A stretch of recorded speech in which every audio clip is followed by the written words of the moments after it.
I was riding out to the right-of-way this morning, just thinking about all the issues I've got going on in my life.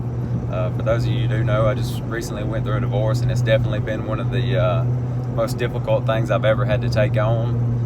It's been a lonely ordeal. It's been a headache. It's been an aggravating thing, and for those of you who went through it, you definitely understand where I'm coming from. But I was riding along, like I do every morning, just thinking about the issues. And I was admiring the beauty of these West Virginia mountains. These hills up here are just absolutely beautiful, and they're definitely about to get a lot prettier here as soon as the leaves start turning a little more. But nevertheless, I was admiring the beauty, and I got to thinking. I said, that's what I love about hunting, is just being able to get out in the peace and quiet and the beauty, and be able to just calm down, relax, and just take some time to myself.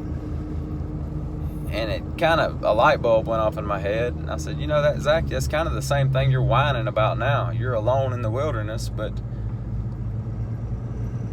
now you're feeling abandoned. Now you're feeling like, hey, Lord, why'd you put me here? You don't love me.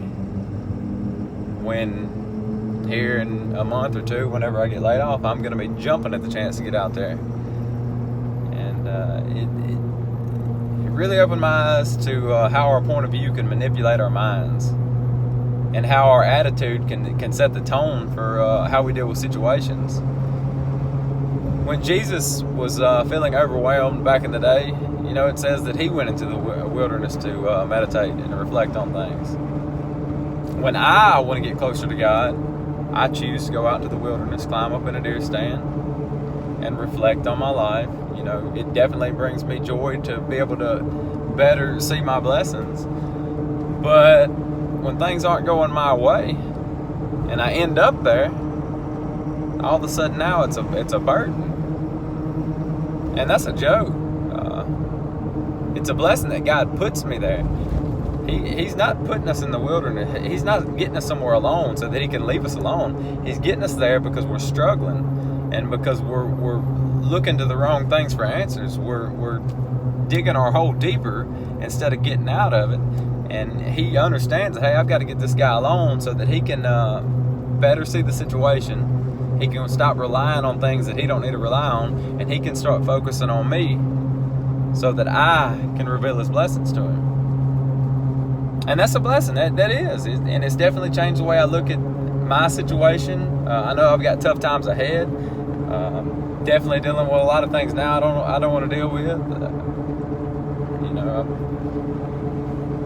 You find out who your friends are whenever you go through something like this, because you'll definitely see people do things that you never thought they would have done, and it seems like everybody changes the second your situation changes. But I'm praying for those people. Pray that God blesses them. I pray they find what they want, and I hope it works out for everybody involved, and I know it will. But I just wanted to share that with you. If you feel alone, if you feel like you're in the wilderness, don't look at it as a bad situation. God got you somewhere to where he can speak to you. He's got to let you calm down. He's got to let you clear your mind a little bit so that he can speak. And soon enough he will. He'll give you a vision. He'll start leading your footsteps, and he'll deliver you out of there, and he'll deliver you into a better blessing. One of the most promising things that I've read while dealing with all this is that God does not have to prepare a blessing for us once he gets us where he wants. He's preparing us for the blessing. And that right there, I don't know why it means something to me, but it does, because it just reminds me that, hey, he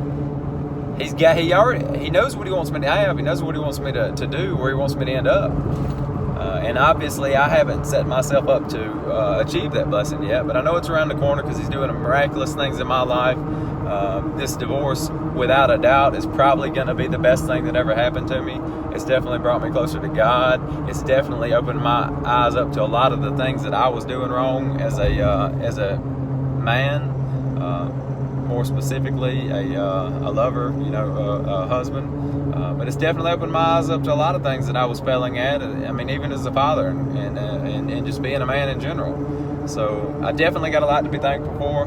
It's definitely a lot of progress coming from the bad situation, and soon enough, y'all will see me climbing out of the valley, and I'll be back up on that peak with God, and I'll definitely be experiencing His blessings. And until that day comes, I'll be here praising Him. And I just pray that if anybody out there is dealing with a similar issue, or anybody out there feels alone, that you get in that Bible and you talk to somebody, because there's definitely plenty of people out there that'll listen, that do care. And I'll be praying for you. And if you would, y'all pray for me. God bless you all.